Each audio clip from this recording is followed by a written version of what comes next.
Duels have a very long history. A duel is a system of aristocratic, manly honour. It was unique to gentlemen of the time and a way of settling particular arguments or disputes or differences of opinion. And action.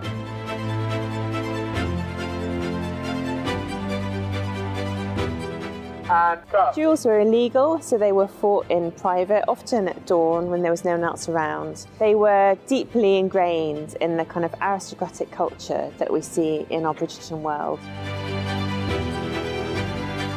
Gentlemen of kind of Simon's rank and others still turn to the duel as the main way to resolve disputes.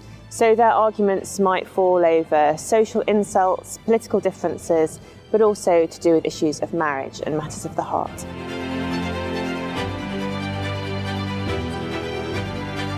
Formerly, people would have used swords, but by Regency times, pistols were the chosen weapon of choice. So in there you've got cannonballs, you've got flints, spare flints for these bits here, the black powder is in there. These are actually used for making the cannonballs. Lead gets poured into there, and that's a picker, just for cleaning this out when it all gets blocked.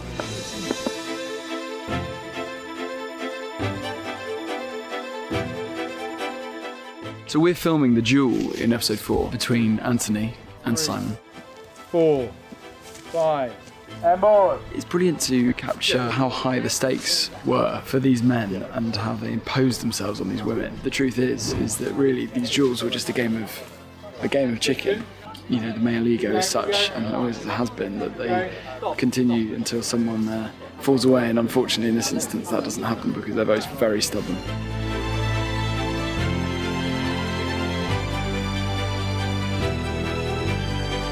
So we're up at the duel, Simon's turned up and he's decided that he's certainly not going to hurt Anthony.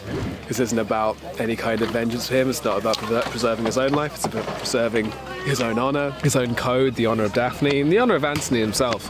And so it's all very, very generous in that way. He's a lover, not a fighter, Simon, except when he's a fighter. He's kind of a lover and a fighter, he does both of those things. It's what guys have done since the beginning of time and will continue doing in various different ways. It's boys on BMXs, it's men on horses, it's men with guns. It's just thick. This goes against all my instincts. I put so much work into this. Have you ever held a gun before? What, like a real one? I mean, my lawyer says I shouldn't answer that question.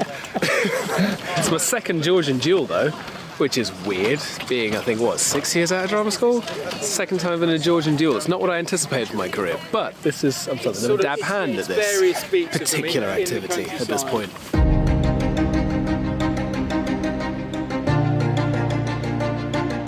It's my first day on set, lovely location, and yeah, it's looking pretty epic, man. It's looking quite intense as well, which is great. Okay, camera set. Will is the Duke's best friend, you know, really close friend, and I understand what he has to do and what he has to go through, so I'm just there to support him. Of course, I don't want it to end tragically, I don't want my friend to die, but it's what needs to be done, and if he's going to go ahead with it, I'm going to be there to support him as he's second.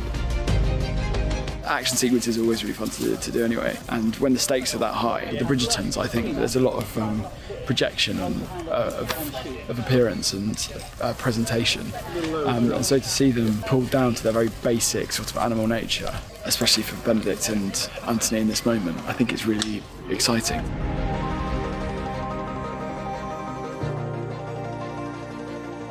There's so many different characters that we're sort of all in different worlds, really. I mean, it's quite nice to sort of just get to sit back and watch it all.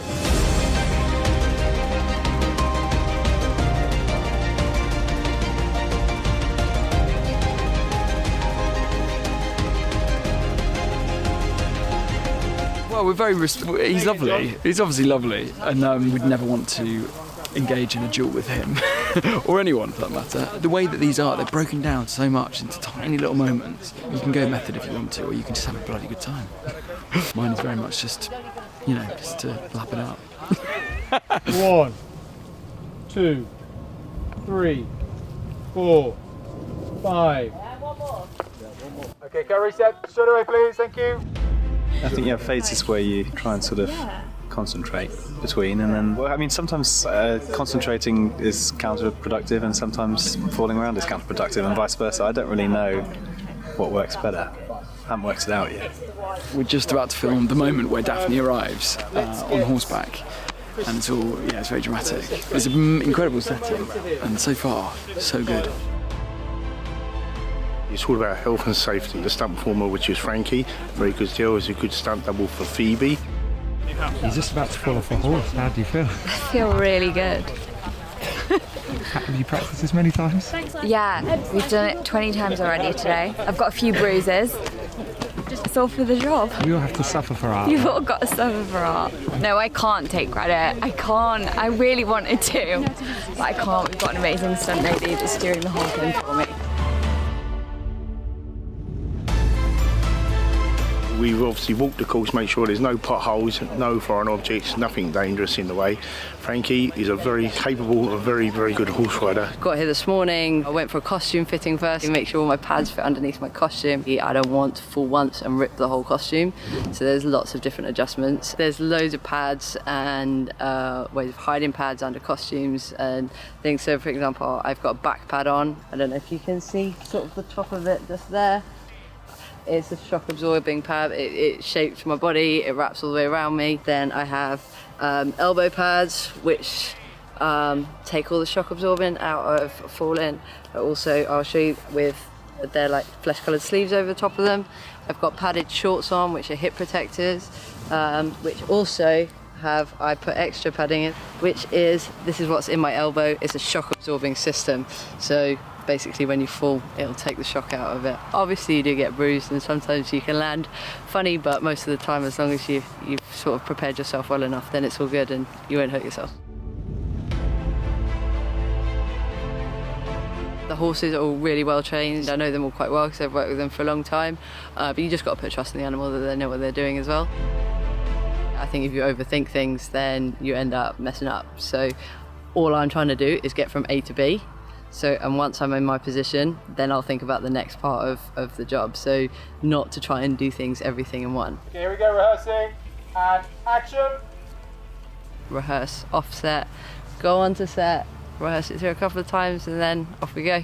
So at the same moment he pulls the trigger, and that's when the horse rears. Over to you, Cue Master. Easy. Right, jump on this. So I think if the horse comes in, very roughly speaking, about here, and she'll fall that way.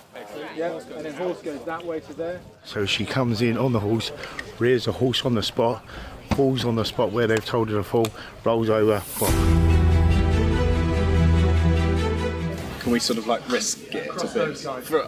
For us. Yeah, I mean, obviously a safe distance. You don't want to be. I mean, the horse is going to be coming through on this line. Yeah. If you're a little bit further that way. Yeah, just there. Cool. It's fine. And if you're sort of around here. Around there? Yeah.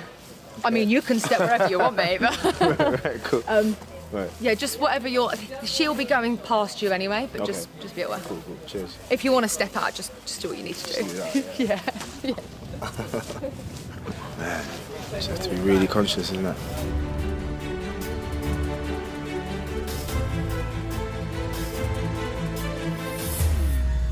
Mark. Everyone happy in there? Set on B and C? C set. Okay, cameras set, and action! Bang! Daphne! Sister! Stand back. Now we start. Very good. Okay. Yeah. Nice. You alright? Well out. Yeah, brilliant. Great job. How did that feel? Yeah, fine. It was good. Thank you. That was amazing. Wasn't it? Yeah. That was amazing. I don't know how she did I need to see that back to see what, I don't know how she did that. That was incredible. I didn't expect it, and I didn't expect for the horse to run back. So I sort of had to get out of the way. How was that? I'm fine. You don't even seem bruised. I'm a trooper. Not even a hair out of place. Talented. Thank you. Won't be able to do that again. I hope they got it in one take. Blimey, bless her, it's amazing. That was good, mate. Everyone was happy with it. All three cameras, it was great shots from all three. So, yeah, really good. Horses behaved, and Director's happy, which is always good. Job done. She done it perfect, one take. So yeah, very happy with her. She's done a perfect job. I haven't seen anything up close like that before. Sometimes when you see it on films, you think it's like all film tricks and you think it's all like CGI, but it's the real deal, man. It's the real deal.